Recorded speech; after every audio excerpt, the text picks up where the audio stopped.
ทุกคนเคยสงสัยบอกว่าฮีปอปนี่หน้าตาเป็นแบบใดมีหุบหางลักษณะเป็นแบบใด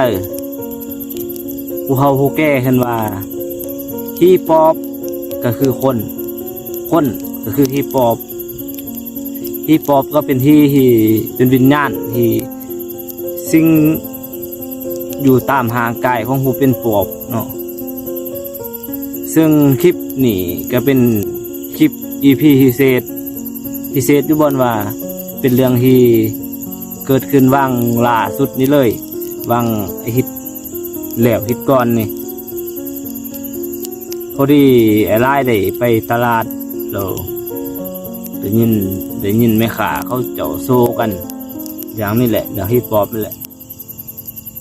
ไอ้ไล่ก็เลยเขาไปห้ามไปสอบห้ามแล้ว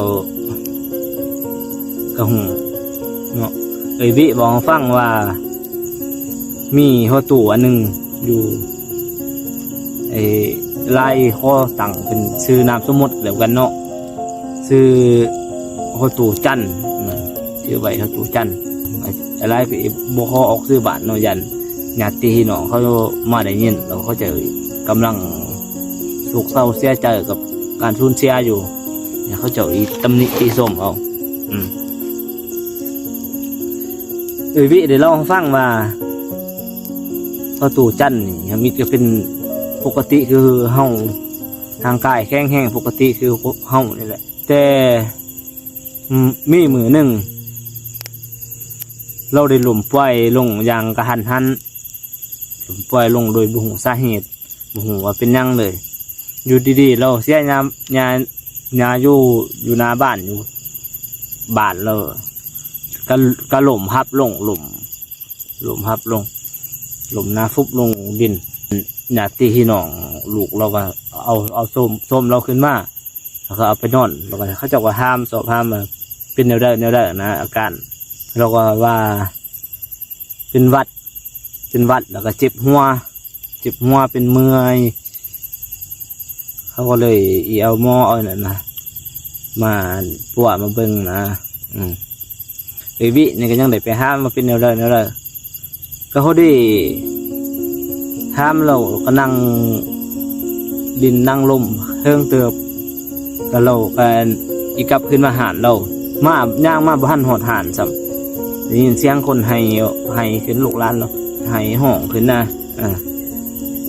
เราก็กลับขึ้นแล่นไปเบิ่งกดบาเล่าหนึ่งอันประตูจันกำลังอีใต้กำลังหาใจป้าเบิกเอื้อกสุดท้ายนะหาใจก็ใต้เสียไปเลยมืดไปเลยคนลูกเมียเราก็ห้องให้เสียใจห้องให้เสียใจขนาดจากที่เป็นคนแห้งปกติอยู่หลมร่นแล้วกันปล่อยมาใต้หัวมือเลยว่าเป็นเรื่องที่แปลกเนาะคน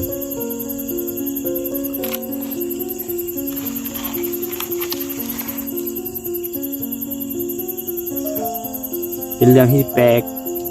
สุดแหละเราไม่นี่ศพของเราเนี่ยก็บนข้อตามนี่ดำสามเบิดตามข้อตามเบิงนาเนี่ยสัมอย่าเตะที่หนอเขาเจ้ากับเสือเป็นที่ปอบที่ปอบกินที่ปอบเห็ดเพราะมันแปลกเลยจากคนปกติจากคนแห้งปกติลมล่วงเราใต้เลยสินี่นะผมแปลแล้วก็อีกอย่างก็บนข้อนี่คือสัมเบิด